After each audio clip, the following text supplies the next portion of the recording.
বিসমিল্লাহির রহমানির রহিম। সবাইকে স্বাগত জানাচ্ছি ভিসা প্রফেসর আজকের এই ভিডিওতে। আশা করছি সবাই ভালো আছেন এবং সুস্থ আছেন। আমরাও আপনাদের দোয়ার বরকতে এবং মহান রব্বুল আলামিনের অশেষ মেহরবানিতে ভালো আছি, সুস্থ আছি, শুকর আলহামদুলিল্লাহ। দর্শক, আজকে আমরা আলোচনা করব ইউরোপের সমৃদ্ধ দেশ স্লোভেনিয়া নিয়ে এবং আমরা কেন স্লোভেনিয়াকে বেছে নেব, স্লোভেনিয়ার সুবিধা অসুবিধা কী, আপনারা কারা যেতে পারবেন, সেখানে গেলে কী কী ডকুমেন্টসের প্রয়োজন হবে এবং সেখানে গেলে আপনি কী ধরনের কাজ পাবেন, বেতন ভাতা কী হতে পারে, বিস্তারিত তুলে ধরবো আজকের এই ভিডিওতে। সাথেই থাকুন।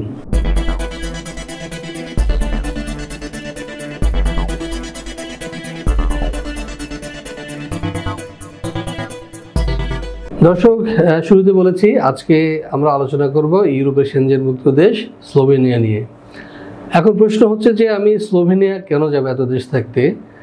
এর প্রথম যে উত্তরটি সেটি হচ্ছে যে আপনি স্লোভেনিয়া যেতে শুরুতেই 2 বছরের টিআরসি কার্ড নিয়ে যাবেন, সেটি কিনা অন্য কোনো দেশে যেতে এম্বাসি আমাদেরকে দেবে না।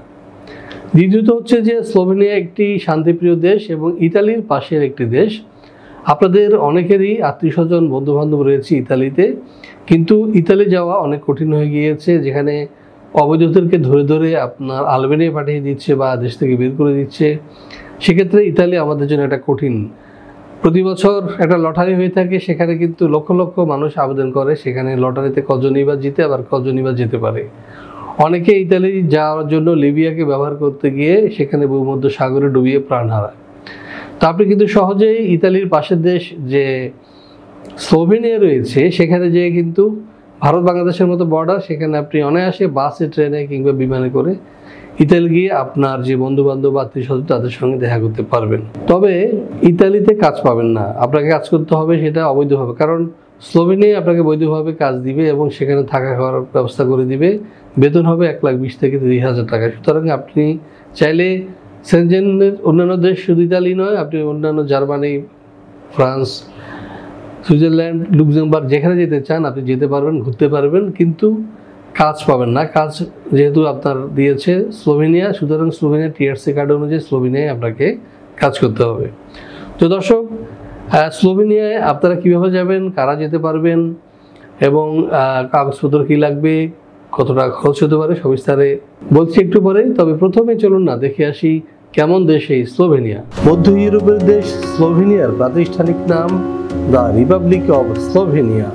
এর পশ্চিমে রয়েছে ইতালি, উত্তরে অস্ট্রিয়া, উত্তর পূর্বে হাঙ্গেরি, দক্ষিণ পূর্বে ক্রোয়েশিয়া এবং দক্ষিণ পশ্চিমে আড্রিয়াটিক সাগর। স্লোভেনিয়া পাহাড় ও বন সমৃদ্ধ একটি দেশ। মোট আয়তন 20,771 বর্গ কিলোমিটার এবং জনসংখ্যা 2.1 মিলিয়ন। এর আগে এটি ছিল যুগোস্লাভিয়ার একটি অংশ। 1991 সালের 25 জুন সর্বপ্রথম কোনো রাষ্ট্র হিসেবে স্লোভেনিয়া যুগোস্লাভিয়ার জোট থেকে বের হয়ে আসে এবং নিজেদের স্বাধীন ও সার্বভৌম রাষ্ট্র হিসেবে ঘোষণা করে। তাদের বেশিরভাগ স্লোভেনিজ জাতিভুক্ত। স্লোভেনিয়ার আবহাওয়া প্রধানত উপমহাদেশীয়। লুবলিয়ানা দেশটির রাজধানী ও সর্ববৃহৎ শহর। 2002 সালে জরিপ মতে স্লোভেনিয়া মুসলমানের সংখ্যা 47,824, যা মোট জনসংখ্যার শতকরা 2.4 ভাগ। দর্শক, আমরা দেখে আসলাম কেমন দেশ এই স্লোভেনিয়া। এবার আমরা যেটি জানার চেষ্টা করবো সেটি হচ্ছে যে স্লোভেনিয়া কি কি কাজ রয়েছে। চলুন দেখে আসি একটি ভিডিও প্রতিবেদন থেকে। ইউরোপের সেনজেনভুক্ত দেশসমূহে যেতে চাইলে অনেকের কাছে প্রথম পছন্দ স্লোভেনিয়া, কেননা এখনো এখানে খুব বেশি বাইরের মানুষ নেই। স্লোভেনিয়ার ইমিগ্রেশন পলিসি দীর্ঘমেয়াদে যারা দেশটিতে বসবাস করতে চান তাদের জন্য আদর্শ। স্লোভেনিয়ার ভিসার সাথেই পাওয়া যায় 2 বছরের টিআরসি।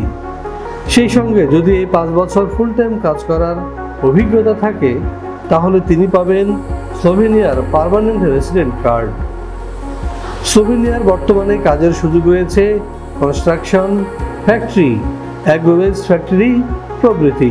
হ্যাঁ দর্শক, আমরা দেখে আসলাম কি কি কাজ রয়েছে স্লোভেনিয়ায়। এবার আমরা যেটি জানার চেষ্টা করব সেটি হচ্ছে যে স্লোভেনিয়ায় আপনি এ ধরনের কাজ করলে আপনার বেতন ভাতা কী হতে পারে বা কি কি সুযোগ সুবিধা রয়েছে। চলুন দেখে আসি আরও একটি ভিডিও প্রতিবেদন। এখানে যে কোনো কাজের ন্যূনতম বেতন 1,20,000 থেকে 1,30,000।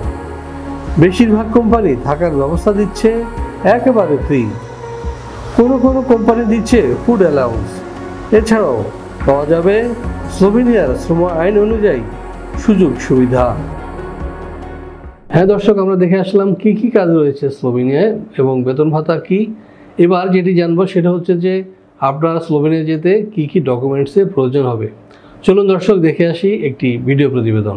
18 থেকে 45 বছর বয়সী যে কোনো বাংলাদেশি নাগরিক যেতে পারবেন স্লোভেনিয়ায়, তবে তিনি হবেন অপরাধমুক্ত এবং সুস্বাস্থ্যের অধিকারী।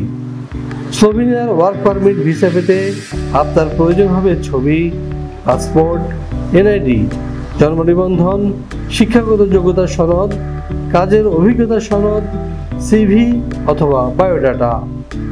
ইংরেজির পাশাপাশি যদি স্লোভাক ভাষা জানা থাকে তাহলে আপনার ভিসা ঠেকায় কে। হ্যাঁ দর্শক, আমরা দেখে আসলাম কি কি কাগজপত্র লাগবে স্লোভেনিয়া যেতে। এক্ষেত্রে একটি কথা আপনাকে বলে রাখি, সেটা হচ্ছে যে স্লোভেনিয়া যেতে হলে প্রথমে কিন্তু আপনার টিআরসি কার্ড প্রয়োজন হবে, প্রথমে কিন্তু আপনার পুলিশ ক্লিয়ারেন্স প্রয়োজন হবে, সাথে প্রয়োজন হবে আপনার পাসপোর্ট, এনআইডি, জন্ম নিবন্ধন, ছবি, শিক্ষাগত যোগ্যতা হবে মিনিমাম এসএসসি কিংবা এইচএসসি। আপনাকে মোটামুটি স্পোকেন ইংলিশে একটু ভালো হতে হবে, কারণ দেশটি স্লোভাক যে ভাষা বা জার্মান এবং স্লোভেনিয়ান একটা ভাষার মিক্স ভাষায় তারা কথা বলে, এটি আপনার জন্য কঠিন হয়ে যাবে। সুতরাং আপনি টুকটাক ইংরেজি জানাটা বাঞ্ছনীয়। এখন প্রশ্ন হচ্ছে যে স্লোভেনিয়া যেতে আপনার কত খরচ হবে। স্লোভেনিয়ার খরচ নির্ভর করবে আপনার ইউরোর মূল্যের দামের উঠানামার উপরে। এই জন্য আপনি পাশে দেওয়া নাম্বারে ফোন দিয়ে জেনে নিন স্লোভেনিয়া যেতে আপনার খরচ কী হতে পারে। এবং আপনারা যারা সরাসরি আসতে চান তারা স্ক্রলে দেওয়া ফোন নাম্বারে ফোন দিন অথবা সরাসরি চলে আসুন আমাদের অফিসে। আমাদের অফিসের ঠিকানা হাউস 67 রোড 5 বেরুলবাড্ডা, ডিআইটি প্রজেক্ট, ঢাকা। এছাড়াও আমাদের ওয়েবসাইট রয়েছে www.visaprofessor.org, সেটি ভিজিট করে আমাদের সম্পর্কে বিস্তারিত তথ্য আপনারা জানতে পারবেন। তো দর্শক, আশা করি বুঝতে পেরেছেন। আপনারা অফিস ভিজিট করুন, কথা বলুন এবং তারপর সিদ্ধান্ত নিন, এই আশাবাদ আমরা ব্যক্ত করছি। কারণ ফোনে সব কথা বলা যায় না এবং ফোনে কথা বলা আর সরাসরি কথা বলার মধ্যে অনেক পার্থক্য রয়েছে। তো দর্শক, আপনাদের সবাইকে ভিসা প্রফেসরে আমন্ত্রণ জানিয়ে এবং আপনাদের সবার সুস্বাস্থ্য এবং দীর্ঘায়ু কামনা করে শেষ করব আজকের এই ভিডিও। আমাদের এই চ্যানেলটি অবশ্যই সাবস্ক্রাইব করবেন। ভালো থাকুন, সুস্থ থাকুন এবং নিরাপদে থাকুন। আল্লাহ হাফেজ।